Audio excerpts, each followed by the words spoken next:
ये क्वेश्चन है, निवेदन है, जैसा कि आप दिल्ली सरकार में पर्यावरण मंत्री हैं, तो हम सभी चाहते हैं कि कुछ बातें पर्यावरण को स्वच्छ बनाने में भी बातें हों। हमारे देश में सभी मुद्दे उठाए जाते हैं, पर जब पर्यावरण की बात आती है तो सिर्फ दिल्ली का नाम ही सुनने को मिलता है कि दिल्ली में पर्यावरण सुधार के लिए कदम उठाए गए।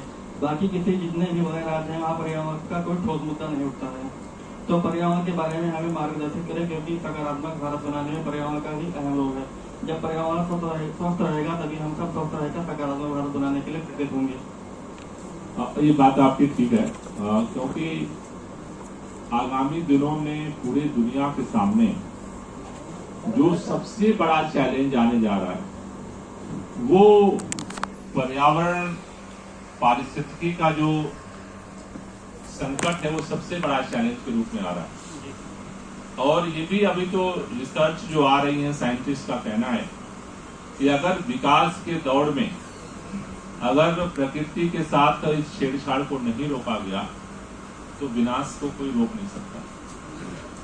ऐसे में निश्चित रूप से पर्यावरण एक बड़ा मुद्दा बन जाता है। अन्य राज्यों में भी कुछ काम लोग कर रहे हैं, लेकिन उस स्तर पे और उस सघनता के साथ नहीं कर रहे हैं जितना दिल्ली के अंदर हो रहा है। ये बात भी सच है कि प्रदूषण का आज स्तर दुनिया के अंदर भी बहुत सारे जगहों पे और भारत के अंदर भी बहुत सारे जगहों पे लगातार बढ़ रहा है। एक अकेला राज्य है दिल्ली जहां पर जो प्रदूषण था वो लगातार घट रहा है।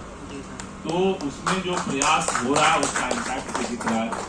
दिल्ली के अंदर जो प्रदूषण होता है, प्रदूषण के मुख्य तौर पर 3 कारण हैं। एक, गाड़ियों से प्रदूषण होता है जो हमारे शरीर को इफेक्ट करता है। दूसरा, ये जो धूल होती है, धूल जो खेत की मिट्टी का धूल होता है वो हमें इफेक्ट नहीं करती, हमें नुकसान नहीं पहुंचाती। वो धूल जब सड़क पे आती है और सड़क पे जब गाड़ियां उस पे चलती हैं तो वो धूल के कण टूटते उसको साइंस की भाषा में बोलते हैं कि पार्टिकुलेट मैटर, PM10 उसका आकार PM10 के बराबर हो गया तो वो हमारे सांसों के माध्यम से फिर हमारे फेफड़ों को और हमारे अंदर पहुंच जाती है। PM10 से अगर बड़ा है तो वो हमारे नाक में जो फिल्टर है उससे वो बाहर हो जाएगी, अंदर नहीं जाएगी।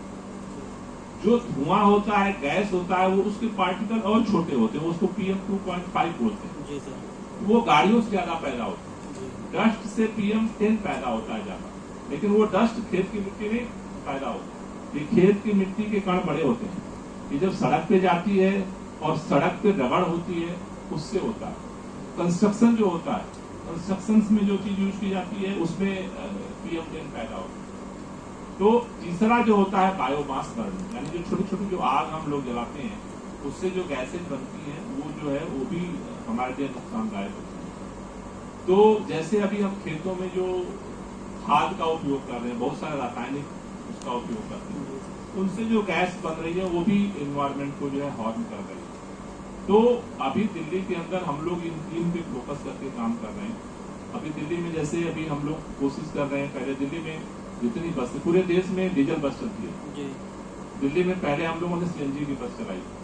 अब दिल्ली के अंदर प्राइवेट गाड़ी या सरकारी जो बसें हैं अब सब हम इलेक्ट्रिक पे ला रहे हैं, जिससे कि जो उससे जो प्रदूषण होता है वो कम हो।